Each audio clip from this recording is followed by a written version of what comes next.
Magandang gabi po mga kapatid. Welcome po sa atin pong midweek praises, preachings, and prayers. Salamat sa bawat isa na narito ngayon para makibahagi po sa ating gawain ngayon pong gabing ito. Salamat sa Diyos sapagkat patuloy na ang Panginoon ay tumutugon sa atin pong mga panalangin. Patuloy po na tayo ay pinapalago sa ating pananampalataya sa patuloy po na ating pag-aaral ng Kanya pong salita. Kaya nawa mga kapatid, ngayong gabi ay maging handa na ang ating pong puso, ang ating pong isipan sa ating pong muling pag-aaral ng Kanyang salita. Ating pong pinag-aaralan ang mga himala or the miracles of the Lord Jesus Christ. Buhat po dito sa Books of the Gospels. So atin na pong buksan ang ating pong mga Bibles sa Mark chapter 1 verses 29 to 31. Mark chapter 1 verses 29 to 31, pakinggan niyo po at aking babasahin. Ang sabi po dito, "Now as soon as they had come out of the synagogue, they entered the house of Simon and Andrew with James and John. But Simon's wife's mother lay sick with a fever, and they told him about her at once. So he came and took her by the hand and lifted her up, and immediately the fever left her, and she served them." Pagpalain po ng Panginoon ang pagkabasa ng Kanyang salita, tayo po'y manalangin. Dakilang Diyos, salamat po sa gabing ito na kami ay magkakasama ulit para kami, Panginoon, ay mag-aral ng inyong pong salita. Para ikaw ay aming purihin at amin pong idulog sa inyo ang mga kahilingan ng amin pong mga puso. Kaya, Panginoon, sa bahaging ito, sa aming pag-aaral ng inyong salita, kami inyong samahan, kami, Panginoon, ay inyong turuan ngayong oras na ito. Kaya, Panginoon, sa inyo na namin tinatagubilin ang aming pag-aaral, dahil ito ay aming dalangin sa pangalan ni Jesus. Amen. Sa mga pinanganak po noong 70s, ang tawag yata sa mga grupong ito ay Gen X, or Generation X, at kasama po ako dyan. Meron po na comedy sitcom, na pinalabas noon pong 1973 hanggang 1978. Na ito pong comedy sitcom na ito ay talagang sikat na sikat noon. Ang daming nanonood, ang daming nag-aabang every time na ito po ay ipinapalabas. Ito pong comedy sitcom na ito ay walang iba kundi ang John and Marcia. Ito po ay pinangungunahan ni Dolphy, ang tinaguriang King of Comedy ng Pilipinas, at si Nida Blanca at yung iba pa pong mga artista. Ang sitcom pong ito ay tumutukoy sa isang mahirap na lalaki na nakapangasawa ng mayamang babae. Ngunit ang biyanang babae nito pong lalaking ito na nakapangasawa ng mayaman na babae ay lagi siyang kinukulit, lagi siyang iniinis at tilalait. Sapagkat ang piniling buhay ng mag-asawang ito, ay yung simple lamang na buhay. Sila ay nakatira sa simpleng bahay lang, hindi sa mamahaling subdivision. Ang kanilang mga pagkain ay simple lang. Kaya lagi siyang nilalait ng kanyang mayaman na biyanan. Sa madalit salita, ay kung inyo pong papanoodin ito, ay laging makikita natin yung pagtatalo nilang dalawa. Yung hindi nila pagkagusto sa isa't isa. At dito yata nabuo yung pagka mga in-laws ay kailangang pakisamahan ng ayos, sapagkat pagka hindi ay magkakaproblema. Mga kapatid, ngayong gabi, ang pag-uusapan din natin ay tungkol sa mga in-laws, tungkol din sa biyanan. Ngunit, ito po ay hindi katulad ng John and Marcia, na yung manugang na lalaki at ang biyanan na babae ay laging nag-aaway. Kundi ang pag-uusapan natin ngayong gabi ay hindi po yung dislike nila sa isa't isa, kundi yung concern nila sa isa't isa. At makikita po natin, kung babalikan natin itong mga talata natin pong binasa, ang biyanan po dito ni Apostol Pedro ay may matinding karamdaman, napakataas ng kanyang lagnat.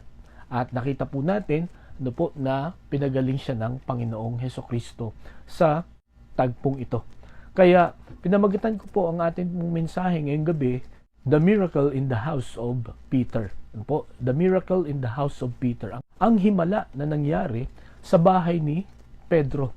Sapagkat ito pong lugar na ito, nangyari itong himalang ito, ay sa Capernaum, kung saan ay dito rin po nakatira si Pedro. no po, at saka si Andrew, dahil sila nga po ay magkapatid. At kung babalikan po natin itong talatang ito, kagagaling lang po nila sa synagogue, no, or sa templo, at ang Panginoong Hesukristo ay nangaral, no po, at siya po ay nagpalayas ng demonyo. Dito po sa tagpong ito ay bago pa lang, no, kapipili pa lang ng Panginoong Hesukristo sa mga apostol niya, no, kay John at saka kay James, kay Peter and kay Andrew, no, katatawag pa lang niya sa mga mangingisdang ito. At yun nga, kung susundan nga po natin itong mga narrative na ito, ayun, makikita po natin na marami siyang pinagaling, ano po, at siya ay nagpalayas nga ng demonyo. And then, pagkatapos noon, dumiretso po sila sa bahay ni Pedro. Marahil ay nabalitaan ni Pedro, o sinabi ng kanyang asawa, na mataas ang lagnat ng kanyang nanay. No po, at nung panahon na yon ay wala pang naiimbento na mga malalakas na gamot, no, para mapagaling itong mga lagnat na ito. Ngunit sa atin pong pag-aaral, no po, ng pangyayaring ito, ng himalang ito sa bahay ni Pedro, ay meron tayo pong tatlong pangyayari na makikita, no po, sa himala sa bahay ni Pedro. Ang una po na makikita natin, the information relayed to Jesus, no? The information relayed to Jesus, ang impormasyon na ibinigay, no, na sinabi sa Panginoong Hesukristo, no? Hindi ko alam kung ito ay sinabi nung nasa templo pa, or nasa synagogue pa, or paglabas nila, no?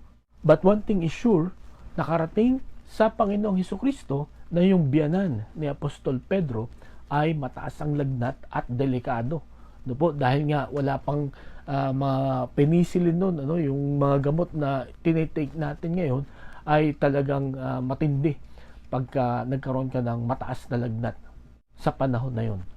Ang maganda po sa pangyayari ito, kung atin pong babalikan, ano, dito sa Mark chapter 1 verse 30, sabi diyan, "But Simon's wife's mother lay sick with a fever, and they told him about her at once." Ano?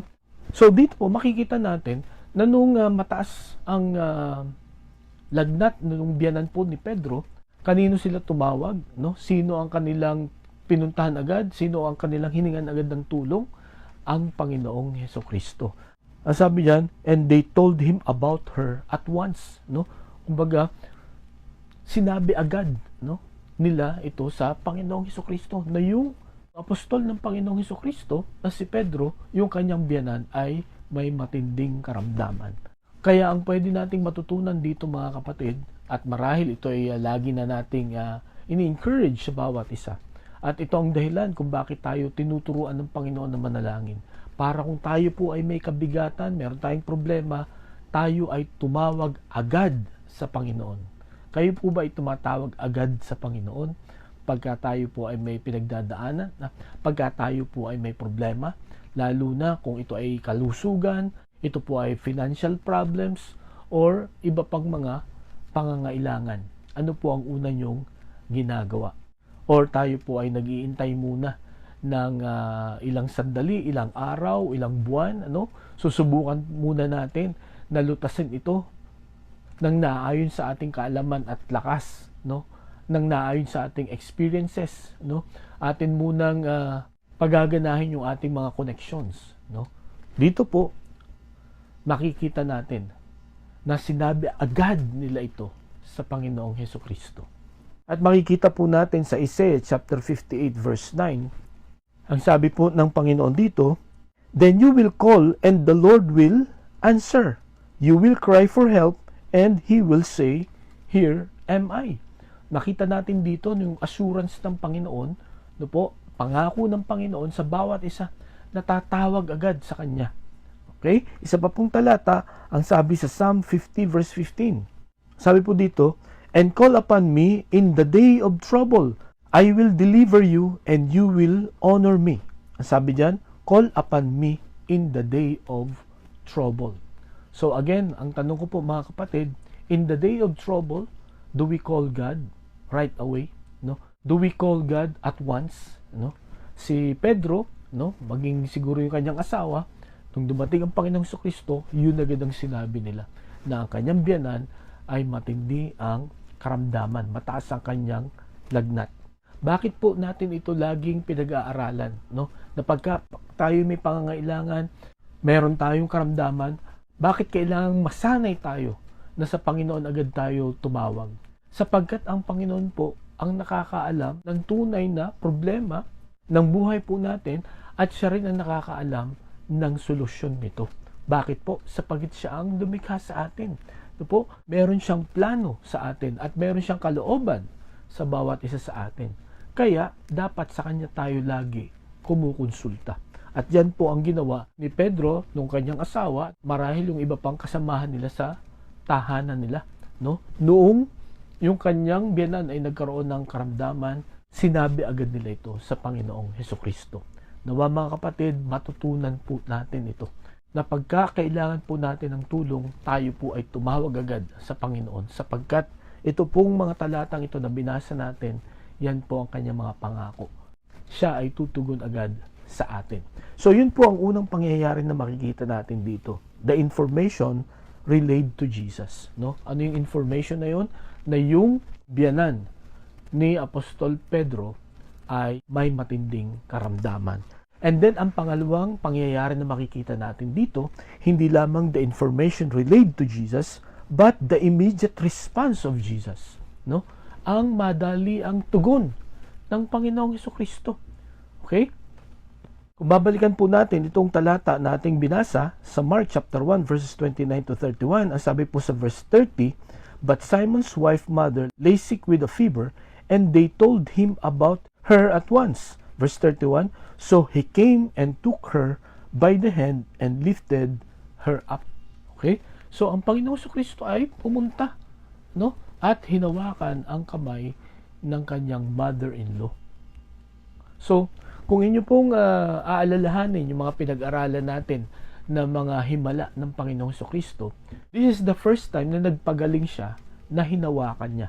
Di po ba? Kung inyong maalala, yung miracle sa Capernaum, no? Yung anak ng royal officer, na ang gusto ng royal officer ay pumunta sila sa Capernaum at pagalingin yung kanyang anak. Pero anong sinabi ng Panginoon?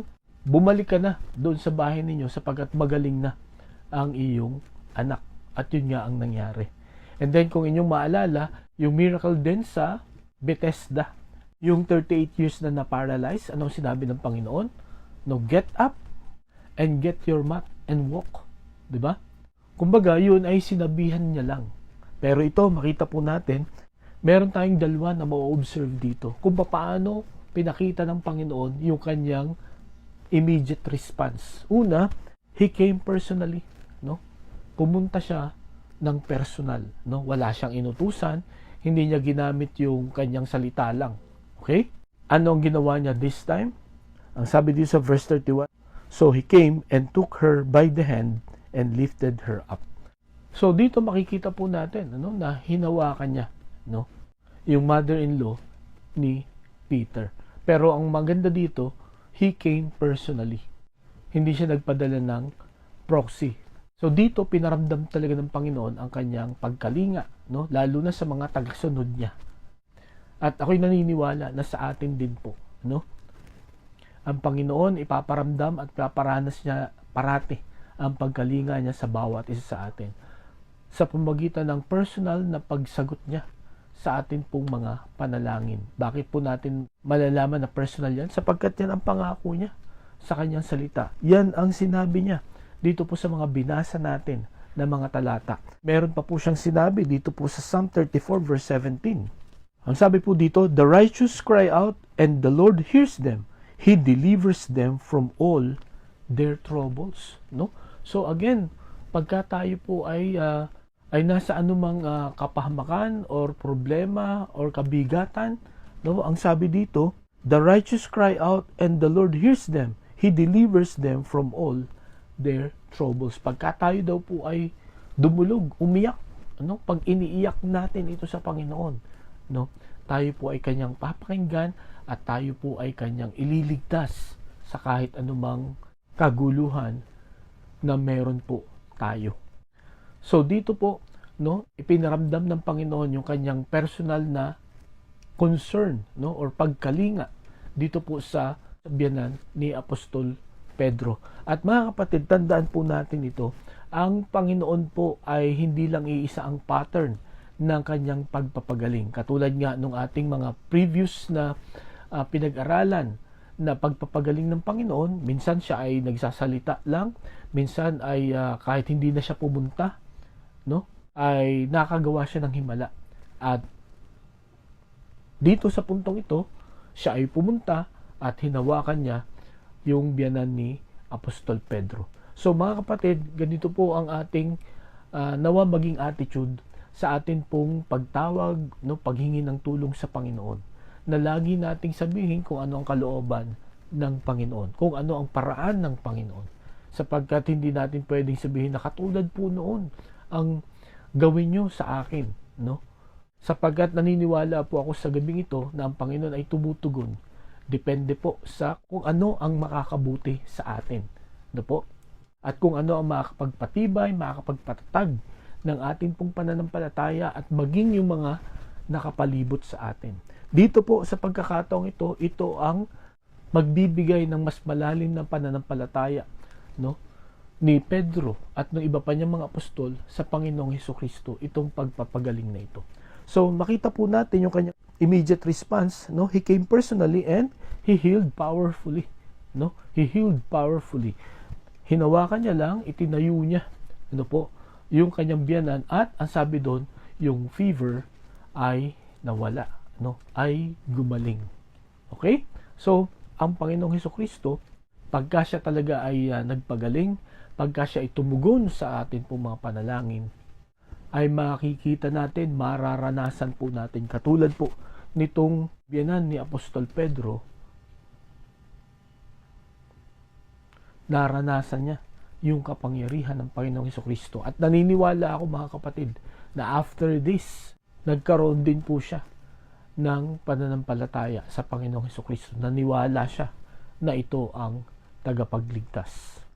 At kung inyo pong mapapansin, ano po, ang Panginoon hindi siya nagpapakilala sa panahon na maganda ang ating pakiramdam, magandang sitwasyon ng buhay natin, no? Madalas siya nagpapakilala sa panahon na marami tayong problema, marami tayong kabigatan, marami tayong suliranin. Sapagkat doon lang talaga natin siya tatawagan ng totoo eh. At doon lang niya talaga maipapakita kung gaano kayaman ang kanyang biyaya, no? Kung gaano kalakas, kung gaano siya makapangyarihan, at kung sino lamang ang dapat nating hingan ng tulong, tawagan, puntahan sa mga ganitong pagkakataon. Yun po ay walang iba kundi ang Panginoong Hesukristo lamang. Katulad po ng ginawa ng mga loved ones nitong mother-in-law ni Apostol Pedro, no? Sa Panginoon sila tumawag agad. Okay? So ano ang ginawa ng Panginoon, no? Ano yung kanyang immediate response? He came personally and he healed her powerfully. Okay? Walang nakapigil, at naniniwala ako na walang doktor ang nakapagpagaling sa mother-in-law na ito kundi ang Panginoong Hesukristo lamang. At it is so powerful sapagkat wala siyang ginamit na gamot, wala siyang ginamit na ritual, no? Kundi hinawakan niya lang at pinagaling niya itong mother-in-law ni Apostol Pedro. So yun po ang pangalawa na makikita po natin dito sa miracle in the house of Peter, no? Ang unang event na nangyari ay the information relayed to the Lord Jesus Christ. Okay? Nalaman niya na may sakit, no? Malalang sakit, matinding sakit itong biyanan ni Apostol Pedro. And then ang pangalawa, makita rin po natin dito yung immediate response ng Panginoong Hesukristo. Ang pangatlo at ang panghuli, makita rin po natin dito the instant result of the miracle. Ano po ang una?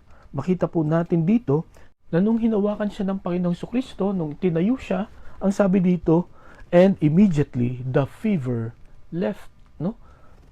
Makita natin dito, no, na her health was restored, no? Bumalik yung kanyang kalusugan. At naniniwala po ako ngayong gabing ito na hindi lamang yung physical health ang na-restore dito po sa kanyang biyanan, kundi maging yung kanyang spiritual health, no?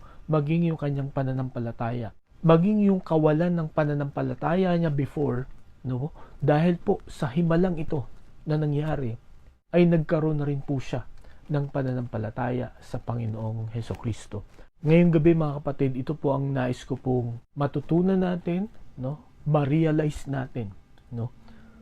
Kaya ang Panginoon ay mabuti, kaya ang Panginoon ay mapagmahal, kaya ang Panginoon ay banal, siya ay makatarungan, no po? Kaya siya tumutugon sa panalangin. Alam niyo po ba kung bakit? Sapagkat gusto niya na bumalik tayo. He wanted to restore our relationship with Him, no? Yung relationship na nasira dahil po sa kasalanan, yung relationship na nasira dahil po sa katigasan ng ulo natin, yung relationship na nasira dahil sa tayo ay lumayo sa atin pong Panginoon at lagi natin siyang sinusuway. Ngayong gabi mga kapatid, nawa ma-realize natin ano po, yung iba-ibang paraan na ginagawa ng Panginoon to win us back. At sana sa bawat pagtugon niya sa atin pong mga panalangin, sa bawat blessing na kanyang ipinagkakaloob sa atin, nawa ma-realize po natin. Katulad po ng na-realize ni Haring David, no, sa Psalm 23 verse 1, "The Lord is my shepherd, I shall not want." Ano po ang ibig sabihin? When the Lord is your shepherd, when the Lord is the one guiding you, you will be content, no? You will be satisfied. You will be blessed. Na hindi mo na siya ipagpapalit kahit kanino, kahit saan. Ipaprioritize mo na siya sa iyong buhay. So, yun po ang makita natin dito, no? Na resulta nitong himalang ito. Na-restore yung health. And then, ang pangalawa, ito po yung maganda na makikita natin. Service was rendered. Hindi lamang health was restored, but service was rendered. Anong ibig sabihin? Kung babalikan po natin itong talata na ito, ang sabi dito, and he served them. Okay? So, nung pagkagaling niya, no? Hindi siya nagpahinga muna na, magpapahinga muna ako ng mga 1 linggo. Or ako ay magpapalakas muna, no? Hindi muna ako gagalaw, hindi muna ako kikilos, no? Pagsilbihan niyo muna ako. Okay? Hindi po 'yun ang kanyang ginawa. Kundi ano yung naging resulta nung immediate healing niya? Naglingkod siya, no? Pinaglingkuran niya ang Panginoon. Pinaglingkuran niya yung kanyang mga kasama. At alam po ninyo mga kapatid, this is the best response sa kabutihan, sa biyaya ng Panginoon sa bawat isa sa atin. To serve Him.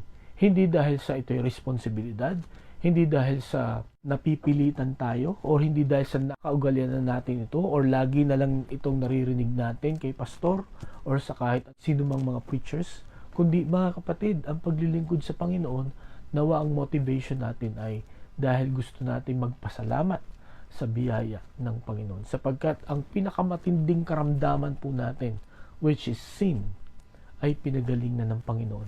Simula nung tinanggap natin ang Panginoong Hesukristo bilang sariling tagapagligtas. Na dahil sa tinanggap natin ang Panginoon, hindi na tayo mapapahamak. Ang kapangyarihan ng kamatayan, ano po, ay hindi na tayo maiimpluwensyahan or hindi na tayo kailanman matatalo nito. Sapagkat ang Panginoon ay nagtagumpay na over death. Kaya ang tangi lamang dapat nating maging tugon bilang pasasalamat sa Panginoon ay paglingkuran siya. Katulad po ng ginawa nitong biyenan ni Apostol Pedro.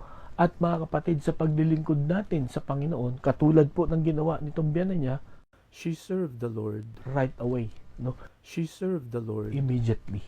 Hindi na siya nag-intay ng maraming oras or maraming araw or maraming taon bago niya gawin ito. Kundi ginawa niya agad.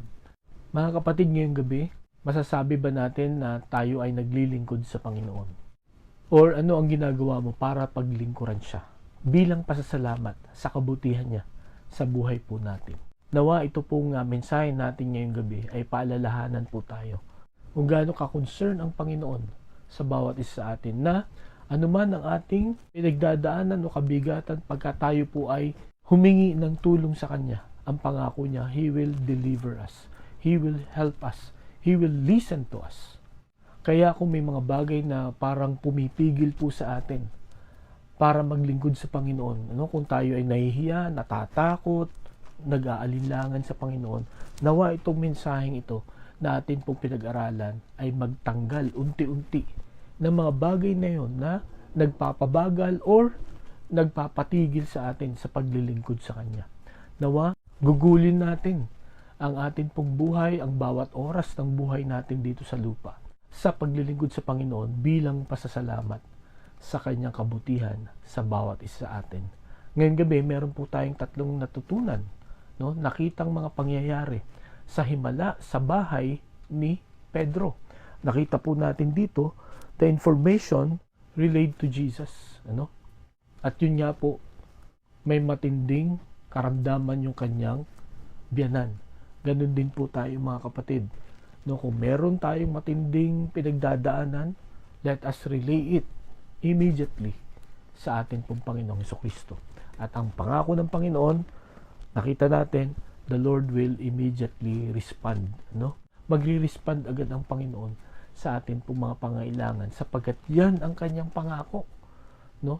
Sa kanyang mga salita na binasa natin po kanina. And then number 3, the instant result of the miracle, dito po naglingkod agad siya, no? Hindi na siya natakot or hindi na niya inisip baka mabinat ako Hindi, kundi right away, no? Alam niya na yung kanyang healing ay kumpleto, kaya kailangan niya mag-serve bilang pasasalamat. Kaya nawa ngayong gabi, sana wag nating hayaan na iilan lang ang nagpapasalamat sa pamagitan ng paglilingkod. I'm sure maraming mga ginawang himala ang Panginoong Hesukristo sa buhay po natin. Marami na siyang mga tinugon na mga panalangin natin. Ano po? At marami ng blessing tayong natanggap. Nawa mga kapatid, sa biyaya ng Panginoon, sama-sama tayo, maglingkod tayo sa Kanya hanggang sa muling pagbabalik ng Panginoong Hesukristo. Tayo pa'y manalangin. Dakilang Diyos, salamat po sa inyong salita. Salamat sa himala, sa bahay ni Pedro. Salamat po Panginoon sa tatlong pangyayaring ito na nakita po namin. Salamat sa naging tugon ng biyanan ni Pedro nung siya ay gumaling ay naglingkod agad siya. Nawa Panginoon, ganun din ang gawin po namin. Every time na may kabigatan kami tumawag agad sa inyo at pagka natanggap namin ang mga blessings, huwag na kaming magdalawang isip. Gawin agad namin ang pasasalamat sa pamagitan ng paglilingkod. O Panginoon, salamat sa inyong salita. Nawa ay marami kaming natutunan ngayon pong gabing ito at nawa ay maiangkop, maisagawa namin ito sa amin pong buhay. Sa pagkatlat ng ito'y dalangin namin sa pangalan ni Jesus. Amen. Maraming salamat po sa inyong pakikinig. Pagpalain tayo ng Panginoon. Mag-ingat po tayo at magandang gabi po sa bawat isa.